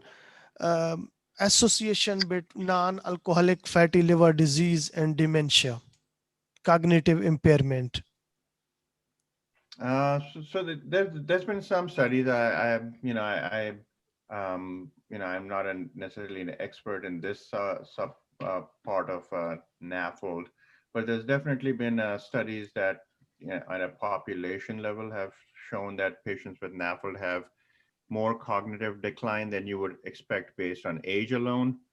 And then there have been some smaller lab studies showing that these patients may have more cognitive decline, maybe more Alzheimer's-like, whether it's due to neuroinflammation or whether it's from cardiovascular, metabolic risk, or a combination. We don't know. There's some hypotheses that it could be related to different adipokines and the effect of them in inflammation in the brain, but it's an area of increased research.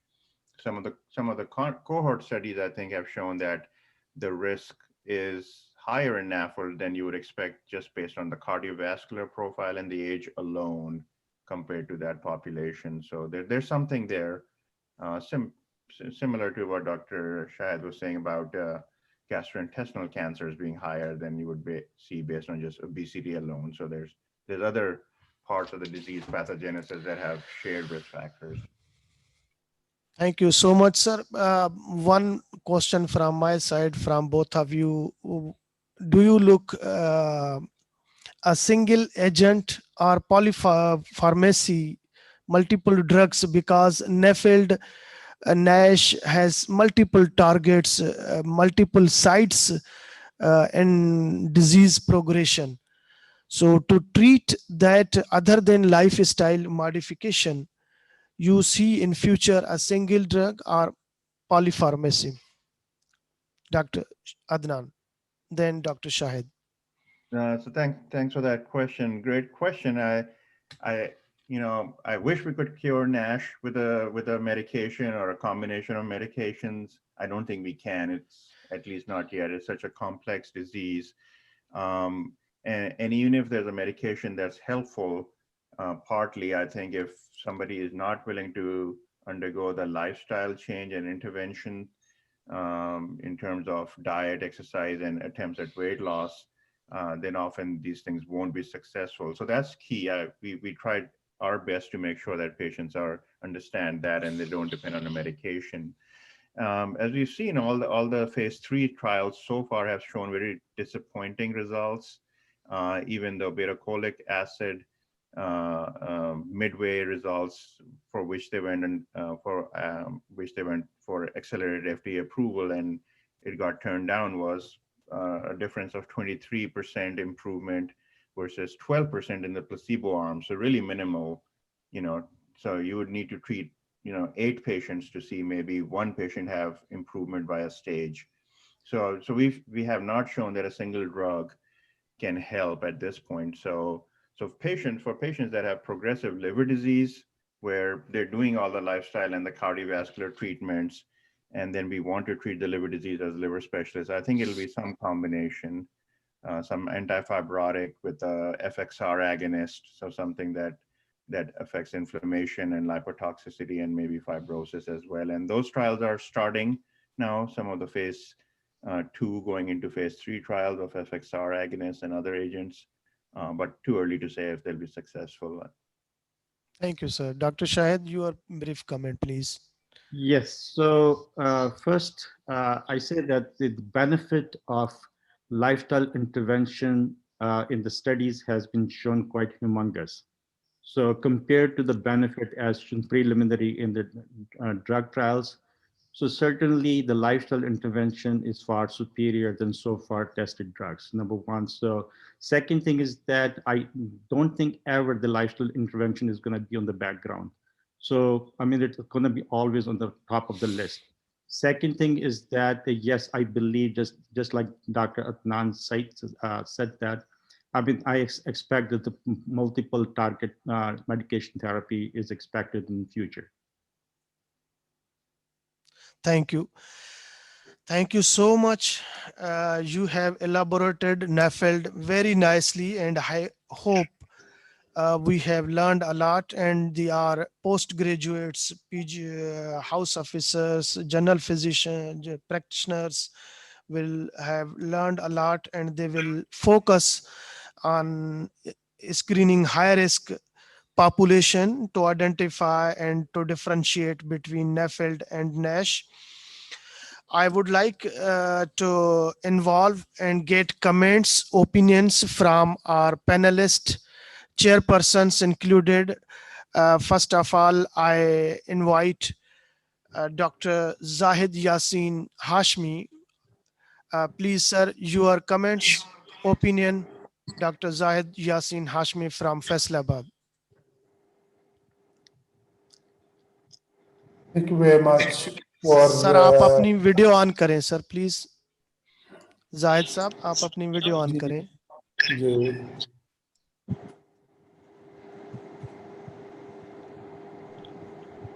let me just find it out.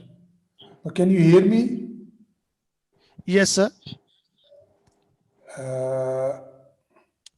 Okay, I think in the interest of time, I'm not finding the way how to.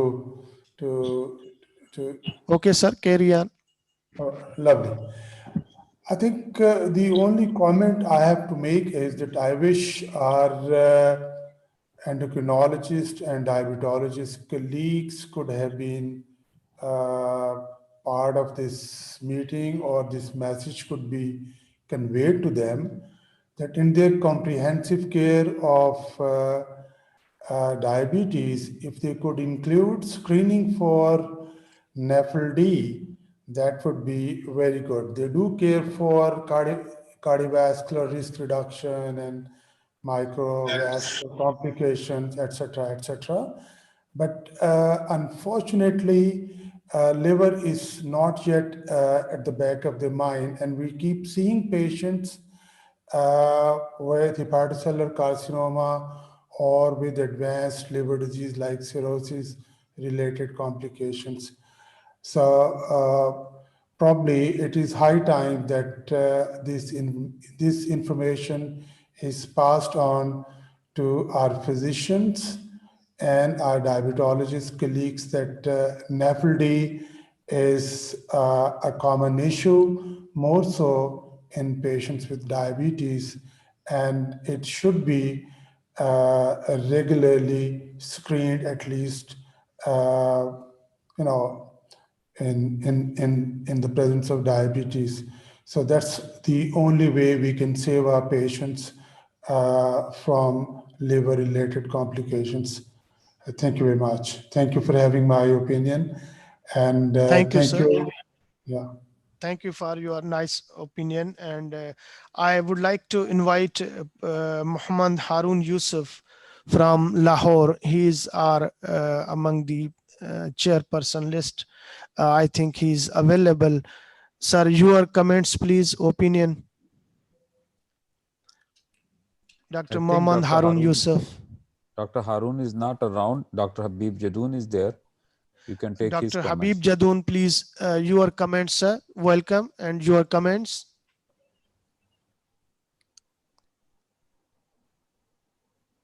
Unmute your mic, sir. Dr. Habib? Ji, sir. I would like to invite Professor Javed Iqbal Farooqi. Dr. Habib is online. Ali, Dr. Habib is online. Okay, yeah, sir. thank you. Habib Saab should share his comments, and then I'll take just 30 seconds. Dr. Habib.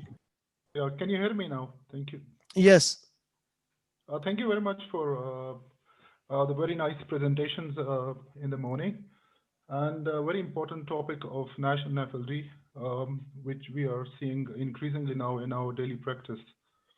I would just add that we should see our patients with NAFLD NASH, and we should try to assess their fibrosis by either doing elastography or by the various scoring systems, EPRI, etc., so that we can judge the fibrosis stage they are in, and then accordingly we should manage them.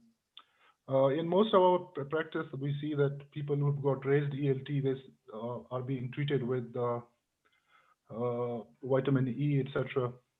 But I think most of them don't need vitamin E as such, unless they've got significant fibrosis.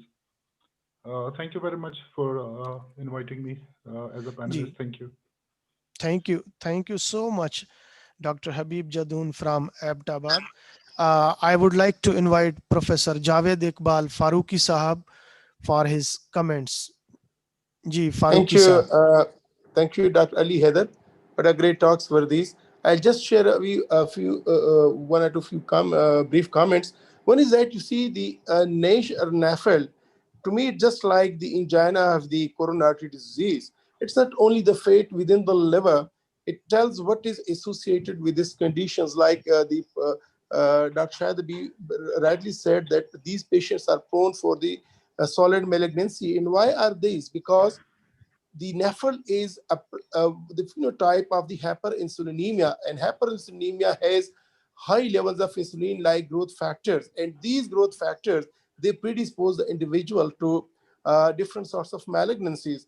And the second point, which I have seen, that over the last few years, now we are seeing more patients of fatty liver with this deranged ALT.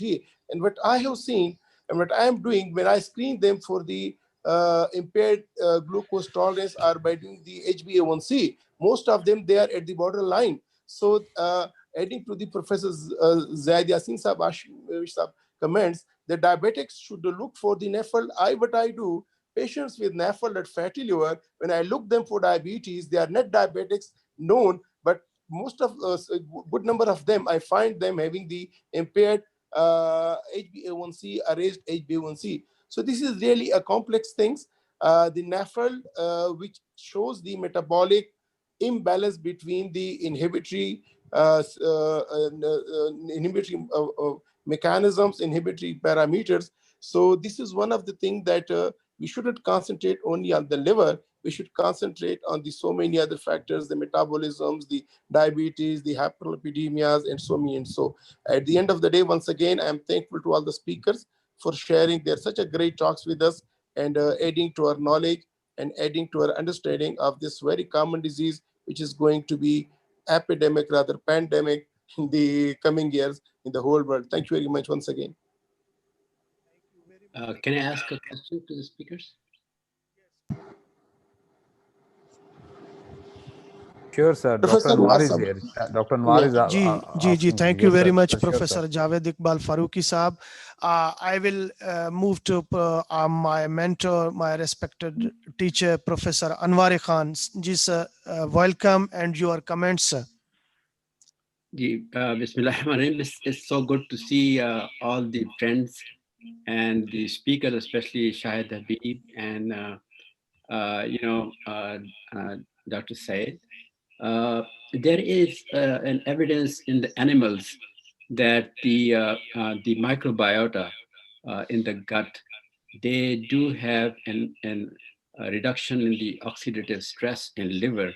And there are some studies, mostly in animals, for giving probiotics and ultimately leading to decreased oxidative stress in the liver in patients who have NASH. Do you have any data on it or any studies in the humans? And maybe is that the future where we are going with the gut-liver axis? Yes, I can take this question. Yes. So first of all, yes, Professor Narikhan, yes, I agree. There is some data on the animal model. And in fact, there is some data on the human model as well, in the human studies, and where it was actually randomized studies, and the people were fed with the high saturated fat and high sugar diet, high glycemic index diet. And that's what they were kind of reviewing the growth or the change or dysbiosis in the microbiota in the human beings. And what they found that actually there is a strong association between the type of the food we eat, and particularly with the saturated fat and the high glycemic index food. They turn the normal colonic or the intestinal flora to dysbiosis, and that dysbiosis turn into the inflammatory process.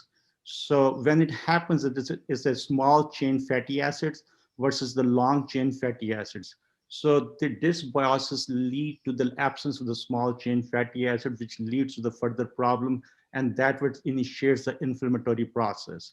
Now the question with that, whether the replacement with with the probiotics is going to change that, there is no significant evidence to prove as of today that the probiotic treatment is going to alter the course of the pathogenesis or the disease process. But yes, we have almost significant evidence to say that yes, there is a connection of microbiota or dysbiosis connection with NASH, and that dysbiosis is connected with the lifestyle, including the over dietary and eating habits. But I think it's just the replacement with the probiotics is just a transient thing. But the actual process still remains in practice. If somebody's keep having the bad eating habits, it's not going to change the microbial flora for a long time. Thank you. Thank you. Thank you, Dr. Shahid. Dr. Adnan, your comments? No, I agree completely. With Dr. Shahid about the level of the data. The data certainly support dysbiosis in NAFLD, but the data showing probiotics is not there. It's more art than science. So personally, I wouldn't use probiotics right now. But I know there are multiple trials ongoing worldwide, including in the U.S. Using probiotics. There's some fecal microbiota transplant showing trials going on as well, fewer of them, and some anecdotal experiences of obesity and NAFLD maybe being influenced by fecal microbiota transplant. So definitely there's a Association of Unhealthy Bacteria with Metabolic Diseases, including NAFLD. Thank you so much. We had a topic on gut microbiota in this session from Dr. Raja Afendi, but unfortunately, due to incident in family, he was and it was a live talk. So due to family incident, he was unable to join us. Thank you so much.